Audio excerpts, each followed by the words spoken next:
Tell me if this sounds familiar. You go to work, you have all these creative ideas of something you want to do when you get home. You get home, you sit down for 30 minutes, you open up your phone, you end up scrolling on Instagram, TikTok, whatever, and 30 minutes turns into 2 hours or 3 hours. And then you look up from your phone, you realize it's 7 o'clock, so you make some dinner, and then you go to bed and you realize that you did nothing that you actually wanted to do that day. So while you're laying there, you think, I'll do it tomorrow. And then tomorrow comes and the same exact process happens over and over and over. This is a feeling that's way too common nowadays. With constant input from every direction, a bottomless pit of opinions, ideas, and endless dopamine spikes, comes the ultimate form of distraction. Now, not every form of distraction is bad. Distraction can offer you inspiration. It can make you see things around you differently. It can make you see yourself differently. And in all the forms of media, I found this to be truest in my life with literature, specifically classic literature. It truly is a greater release of dopamine than these 5-second clips that we see all the time, because you have to work and it requires you to constantly be paying attention. Now, in 2025, I went into the year with the goal to read more. And I read 25 books. The longest of those was East of Eden by John Steinbeck at like 600 pages, but most of them average 200 pages. And while I learned a lot and gained a lot of different perspectives, I kind of felt that I was just kind of meeting some quota. But I truly think I was picking shorter reads because I knew I could finish them without sacrificing too much of my attention, if that makes any sense. And because it would allow me to read more books, but I still felt that I was kind of barely scratching the surface of what I could do. That's why at the beginning of 2026, I decided to read the one book that has been intimidating me from the very second it touched my bookshelf. That book is The Count of Monte Cristo. I know everybody, especially nowadays, seems to be talking about this book, but it's for a very good reason. I low-key thought it was going to be overrated before I read it. And then I finished it and I was like, how is this not like considered the best book of all time? This is a book that I read over 3 months. There was no timeline that I had to finish it in. Every time I made one for myself, like, oh, I'll finish this by the end of February. I didn't. I think it actually taught me a lot because this was the book that required the most mental capacity. And it's not a hard read. I don't want to give people the impression that it is. It's just daunting. It sits at 1,200 pages. But it is by far the most engaging thing I've ever read.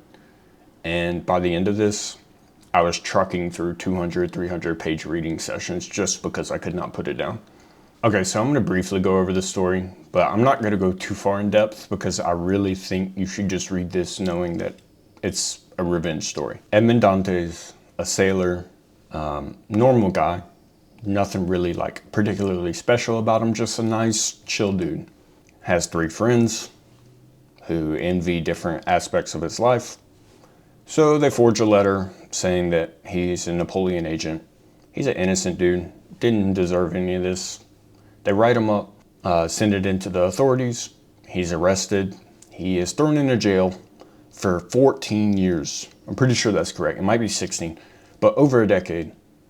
He spends his life in jail, separated from his fiance and his father, who is very old. And slowly, everything starts to click for him, and he realizes all the things that have happened. Some situations kind of take place, and he escapes from prison with one goal, and that is to get revenge on all the people who have ruined his life. Like, honestly, I really thought the imprisonment part of this was going to be, I don't know, like half the book. But they do that and settle it within like 300 pages and he's out. And then you're like, oh shit, this is 1/4 of the book. What else is there? And then it proceeds to just be immaculate, honestly. There are so many like philosophical ramblings that are going on here, but it's also the most cut and dry story and it's so easy to read. The only criticism I have is that around the like 400 to 600 page mark, it started to slow for me because you start to kind of follow these two characters that I was like, I don't understand what we're doing here. But then they come into play heavy later in the story and everything clicks and you're like, oh, okay, so all of this was kind of part of his plan. Man, this book is unlike anything else I've ever read. The payoff is perfect. The ending is perfect. Everything about this book just screams perfect. All right, so I'm gonna stop gushing about the book because this is not a book review. There are plenty of them out there. This is just me telling you, please pick up this book, or please just go for some long form classic, because when you read a book like this is a doorstop, but it makes reading something like this so much easier. After I read this, I immediately just started reading Dune Messiah, and I'm already 100 pages in like 2 days, just because I was like, all right, I got the attention to do it now, so it just makes it all easier. I don't know, I think this requires a lot from you, but if you can find the drive and the patience in yourself to sit down and actually read this thing, you will 100% be a more focused and a more patient person. I think that's what's special about reading in particular, is most forms of media, I pay a ticket and that's my engagement. I go in, I watch the movie, I'm out.